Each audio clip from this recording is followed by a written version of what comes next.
Hi, everyone, and welcome to my YouTube channel, Upcycled Adulting. I am here to help you upcycle your real life into your best life by creating healthy habits, overcoming obstacles, and growing to accomplish your goals.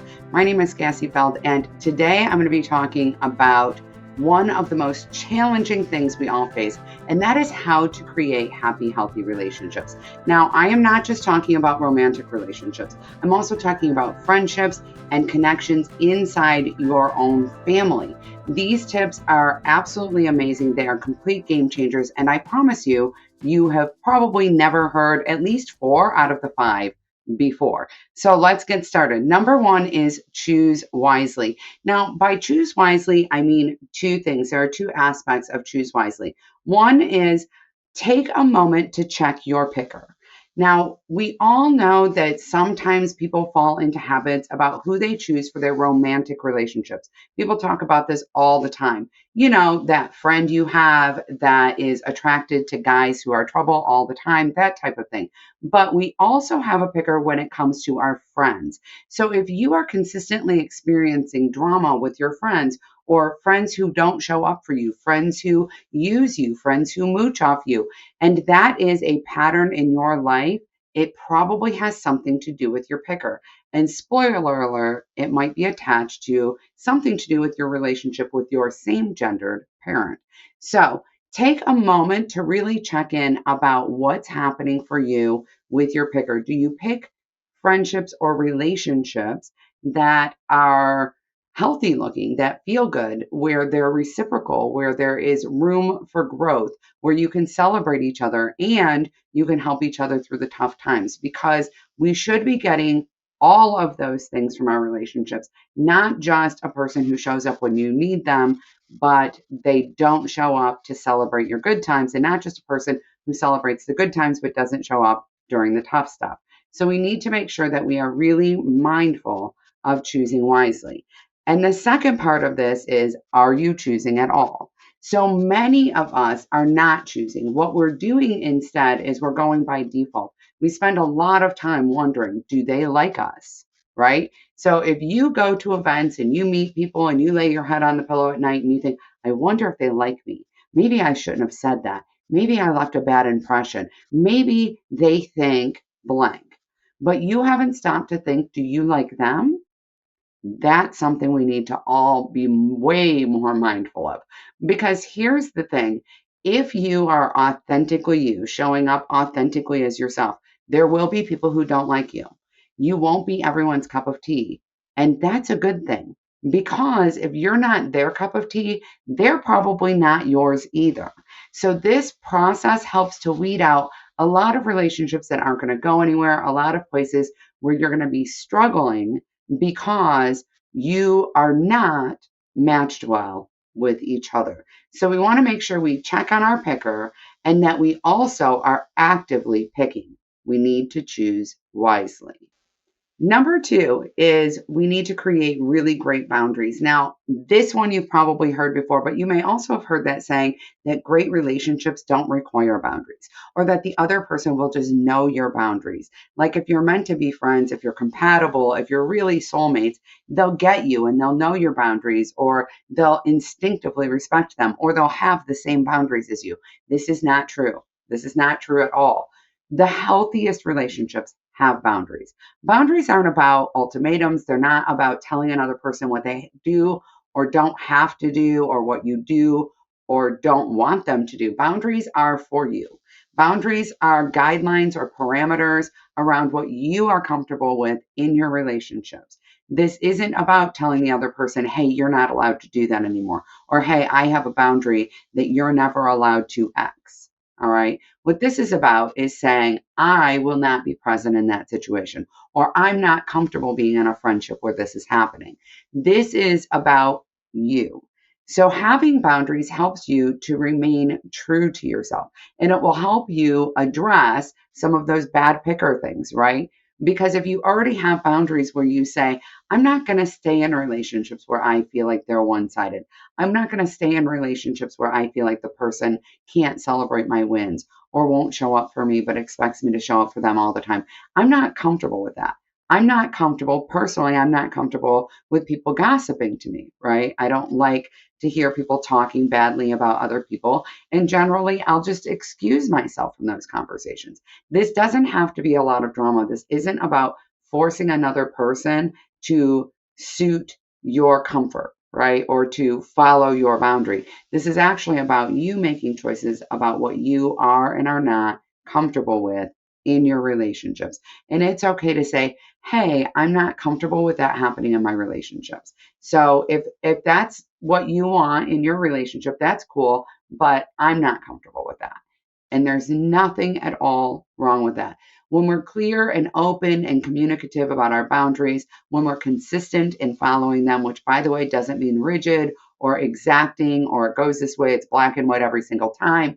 When we are consistent with it though, we are in a space where we're creating some parameters around our behavior and other people in our life and what we want for ourselves and in our circle.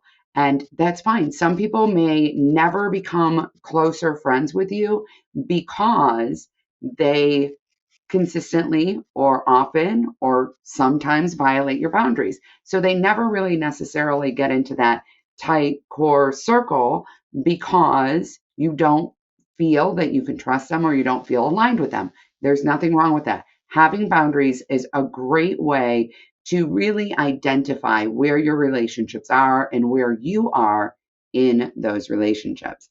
Number three is build a bridge. And what I mean by that is in any relationship, we have to put ourselves out there a little bit. I know it's tough. I have a hard time with this too, to start creating connection.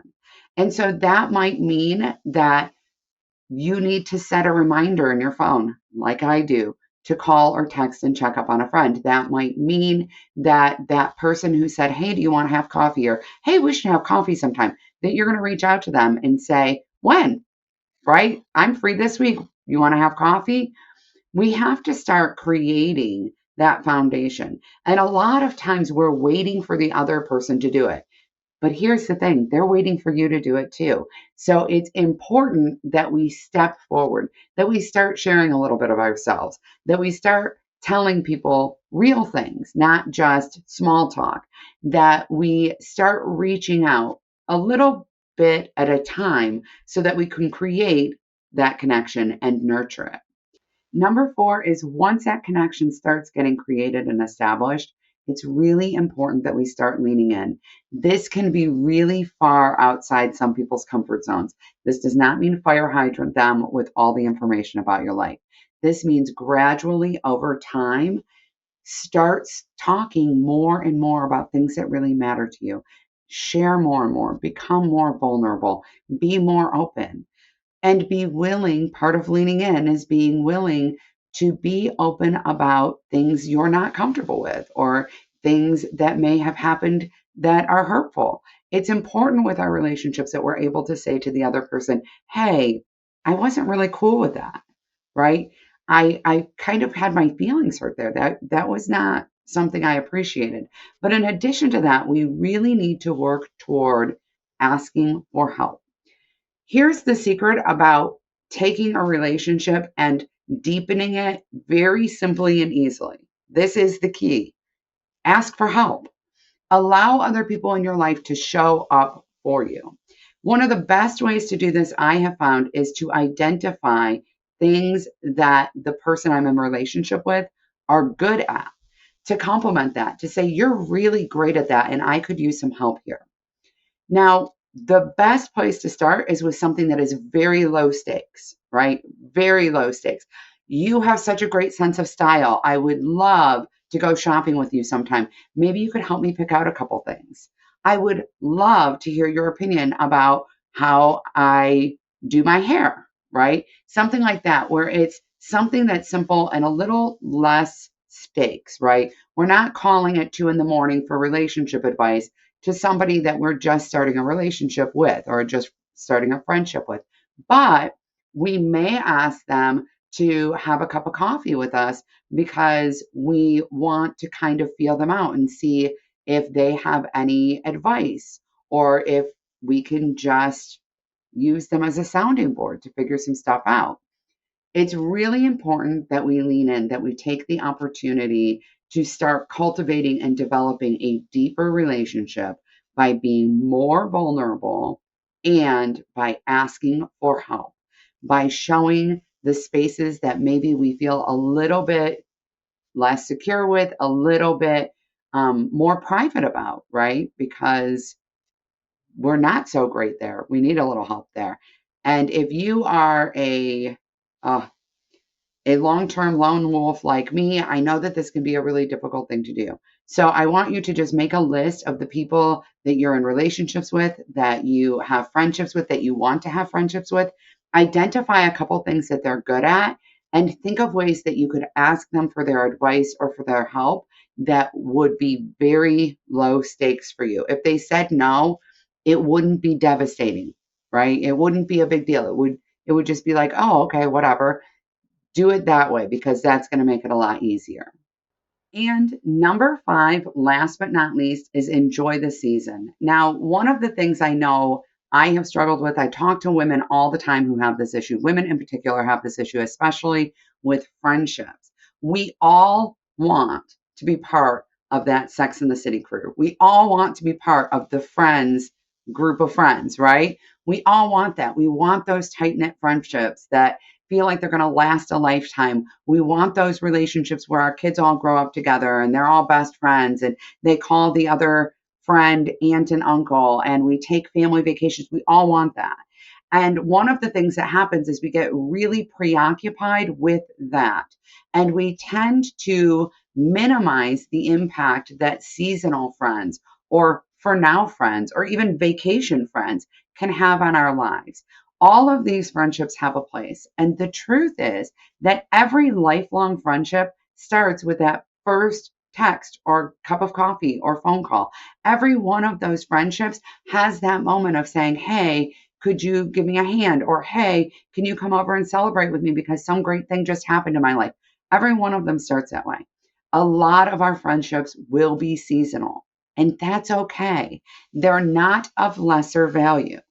Rather than going through life consistently measuring our relationships to, does this person have forever friend potential, it's important to lean into the idea that all of the people in our lives are important. All of our connections matter, even those we don't see that long term future with. Because one of the things that I have discovered is that some of the people I thought would be in my life forever, forever, no matter what, are no longer a part of my life. And some of the people I thought would be seasonal relationships, oh, yeah, we'll be friends while our kids are in the same class, I am still friends with 20 years later. And I'll never forget my aunt was saying this. She had ovarian cancer and she had shared that with her friends. And she said, some of the people, she said she was surprised because the people who showed up the best for her, the people who were most present in her most difficult days, were not the people she expected it to be.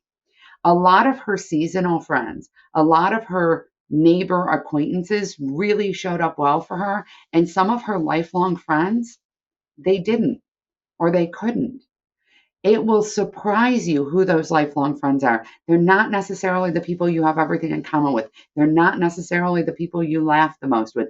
They're not necessarily the people that you confide in the most. There are various factors that create lifelong friendships. And that is always an amazing and incredible thing to be open to. But remember to enjoy the season of friendship that you're in, the connection that you have with these people right now. I read this amazing blog post about making friends on vacation.